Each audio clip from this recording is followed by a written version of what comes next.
গাজীপুরের সদর উপজেলার মির্জাপুর ইউনিয়ন স্বাস্থ্য ও পরিবার কল্যাণ কেন্দ্রে নাই ডাক্তার, ফার্মাসিস্ট। প্রাথমিক চিকিৎসা সেবা না পেয়ে অন্যত্র চলে যেতে হচ্ছে সাধারণ ভুক্তভোগী রোগীদের। আরিফ হোসেনের তথ্যচিত্রে দেখুন বিস্তারিত। জানা চেকমো শাখার সালেহা খাতুন এখন ডাক্তার ও ফার্মাসিস্টের দায়িত্ব পালন করে আসছেন, দিচ্ছেন প্রাথমিক চিকিৎসাও। চেকমো শাখার সালেহা খাতুন বলেন, ডাক্তার, ফার্মাসিস্ট ও এমএলএস এর দায়িত্ব তিনি একাই করেন।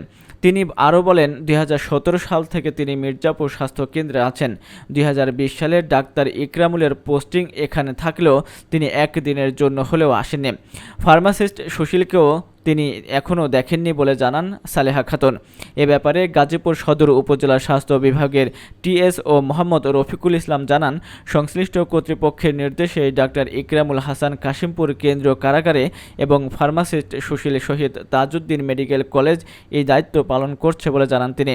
সাধারণ জনগণ ও ভুক্তভোগী রোগীদের দাবি, অতীব বিলম্বে ডাক্তার ইকরামুল হাসান ও ফার্মাসিস্ট সুশীলকে তাদের পোস্টিং স্থানে পদায়ন করে মির্জাপুর স্বাস্থ্য কেন্দ্রে পুনরায় চিকিৎসা সেবা নিশ্চিত করতে সংশ্লিষ্ট কর্তৃপক্ষের প্রতি আহ্বান জানান।